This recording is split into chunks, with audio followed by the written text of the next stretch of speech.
You're watching the Battered Fans Network. Welcome, everybody, to episode number 54 of the Battle Heat Fans Podcast. I'm your host, Daniel Granada, and alongside me is usually Mr. Daniel Solana, but he took the day off just because, there's really no need to wake up early to talk about this game. We kind of figured that the Miami Heat would take care of business because one thing that has become abundantly clear, we were talking about it just a day or two ago.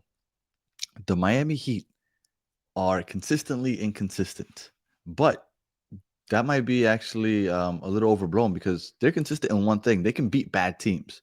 They might have a hiccup here or there, but they're beating the bad teams. They're beating the teams they're supposed to. They are basically a play-in team, and anybody that falls under that play-in line, you know that he could probably take care of. And that's without Davion Mitchell, without Khalil Ware, without Tyler Hero. And they still went ahead and did their thing. They basically dominated this game after the first quarter. They took control, and they never looked back.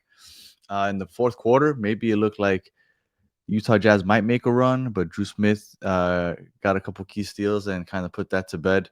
He ended up with, I think it was 5 steals for the game. And Bam Adebayo, we've give Bam a lot of crap on this show, or at least I do. I think Solana is a little more lenient to give him some grace. But I got to admit that I know he had a stinker to start this road trip. That first game where he had like 7 points and it was terrible. But outside of that, he's finally looked like he's coming to. Like he's finally looking comfortable. He took 10 3-pointers yesterday, which is great for him because we worry that either he's not taking enough threes. You know what? He was taking, but it feels like he's feeling more comfortable with it. He's 4 for 10 from three. I'll take 40% from three from Bam all day, every day. And he had 15 rebounds. This team out rebounded the Utah Jazz 26-7. I mean, that's really where I think the Miami Heat dominated. It was those second chance opportunities and those offensive rebounds. And it's nice to see them offensive rebound like that without Khalil Ware because Khalil Ware is the one that kind of righted that ship for Miami. And since he's been out, it hasn't been as great. But I mean, when we can rebound like this, and again, the Utah Jazz are just a unique team just because they say they're not tanking, but you know they're tanking. Like Laurie Markkinen isn't playing. They're all in on the tank, and I think that they're man, they're 15 wins. They have 15 wins right now. So believe it or not, 15 wins puts you in a bad spot to be a top five team in the draft because teams are tanking so well. But the Utah Jazz, we kind of knew that this was going to be the case. The Miami Heat came out, and like I said, they basically dominated. Simone Fontecchio, I want to make sure we give him credit because we gave him a lot of crap when he wasn't shooting well. But it was more than anything because if he's not shooting well, what exactly is he doing? But then a couple games he got to play and he was contributing, whether it be rebounding, with great off ball movement, and he starts getting some minutes, start contributing in other ways, and now the ball's falling again. He got 4 for 9 from three. He had 14 points, 6 rebounds, 2 assists. So glad to see Fontecchio's finally putting things back together.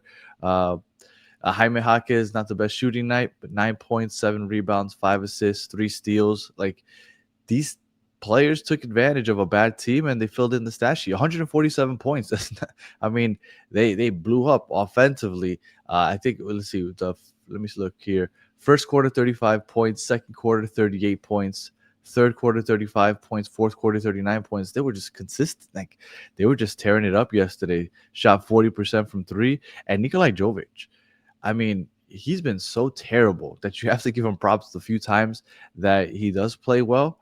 And I think that the most impressive thing was that he went to the line more than anybody on this team yesterday.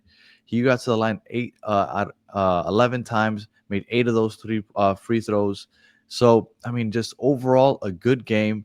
Pell Larson, as always, 7 for 11, 20 points. Uh, a weird off night for Norman Powell, which is 2 nights in a row. That he doesn't have the best game, but obviously they didn't need him. So yes, just overall good game from everybody. You kind of expected it against a bad Utah Jazz team, and I mean now the question is, can they keep this up? Because they have the Phoenix Suns. The Phoenix Suns aren't necessarily world beaters, but they are 27-18. They have played well. We played against them not too long ago. Dylan Brooks is a pain in the ass. Devin Booker is Devin Booker's Devin Booker. Everybody knows what Devin Booker is. So I mean that's the question. But luckily it's the final game of the road trip. They're 2-2 on the road trip. If they beat the Suns, they'll be 3-2. If they lose, they'll be 2-3. But you know what? All things considered, on a West Coast road trip, 2-3. Although you want to win P500, it's not the worst result in the world. And then we go back home, and I think we have 2 days off before we play against Orlando on Wednesday.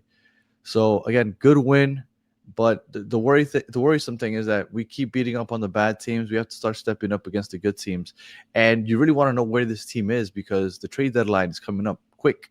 It's February 5th, which is a little over a week. It's probably less than 2 weeks away at this point. So they need to figure things out because they need to figure out if this team's going to compete. We're going to figure out how to beat these bad teams, or do we start trading a couple pieces away so we get some assets, or do we trade away a couple pieces to try to bolster this team to compete this year? So it's going to be an interesting couple days, maybe 10, I think it's like 11, 12 days, whatever it may be. But we're here, 24 and 22. They just keep staying right above the 500 mark, which is what we've been saying. Somehow they just keep staying right above the 500 mark. But look, you do what you got to do. And look, I think that the best thing here is, and again, it was a bad team, but the fact that Bam has stacked these good games, right? We keep bringing it up, the fact that Eric Spoelstra says that Khalil Ware hasn't been stacking good games. Well, Bam Adebayo has been stacking good games. So I'm glad that Bam has been showing up, stacking some good games, and maybe he can keep this going. Maybe it was an injury problem. I don't know. But I'm glad to see that he's coming around. And we need that. We need that because once Bam starts playing like this consistently, you start feeling a lot better about this team, whether it be against bad teams or good teams. If you're listening on audio, appreciate you listening to the end. Please leave us 5 stars and a comment. If you're watching on YouTube, like and subscribe. And we'll be back tomorrow to talk about the Phoenix Suns game. And then we're back at home on Wednesday. So until the next one, have a good one.